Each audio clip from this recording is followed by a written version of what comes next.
Hi, I'm Johnny Jason and my metric number is F20B0724 and I hope you all in a pink of health. So in my point of view, that will be most effective in dealing with this problem of childhood obesity and childhood diabetes in Malaysia is ban all sugar-based food product and drinks because overweight and obesity in Malaysia is an issue of growing concern and one that is frequently debated.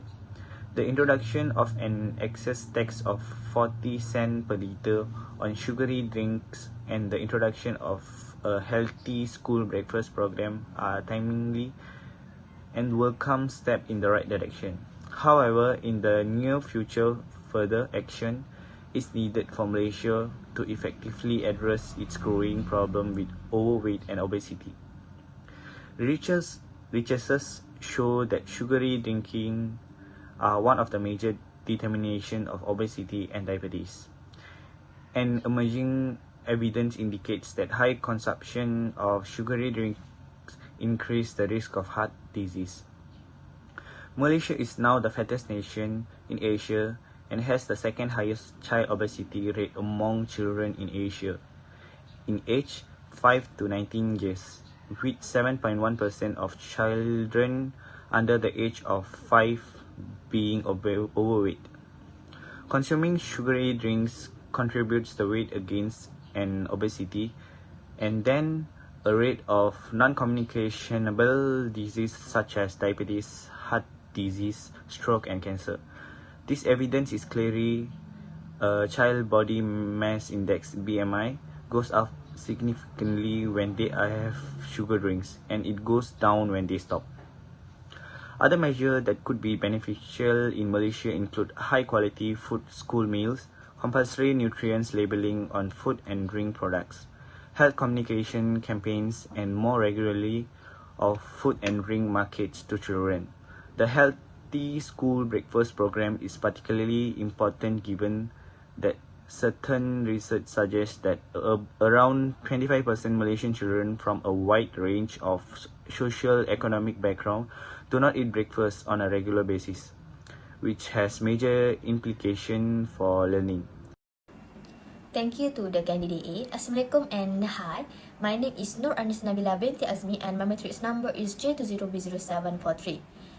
Now, I will explain my view of applying suitable punishment to parents of overweight children.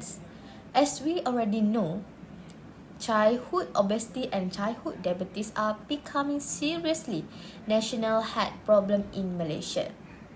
I believe that mom and dads of obese children should be punished for permitting their children to be obese. I agree with this remark since most parents feed their children processed food or we call fast food, and youngsters seldom participate in physical activity on their own. This debate will dive into the aforementioned factor. Second, junk food is widely available and is frequently offered to children by parents who have a demanding work schedule and find difficult to prepare nutrition meal at home. This processed meal consumed by youngsters have high calorie content. Recent study revealed that the high calorie content of processed food or we call fast food contributes significantly to childhood obesity and cause youngsters to accurate poor eating habits. As a result, parents should face consequence for providing junk foods to their children. Children nowadays rarely participate in physical activity.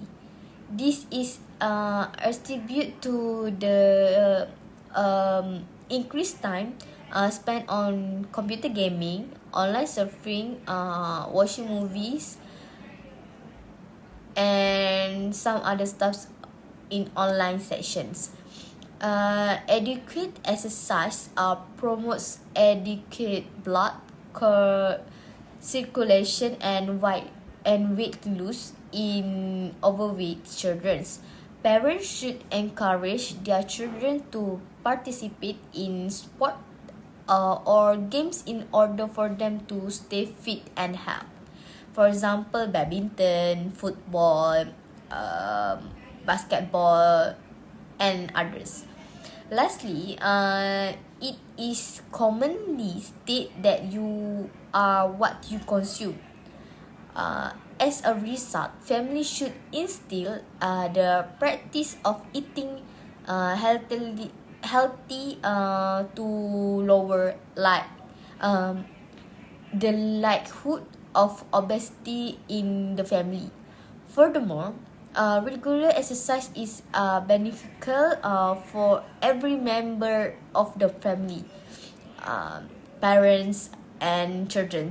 Children should participate in various types of exercise, both at home and school, to avoid becoming overweight.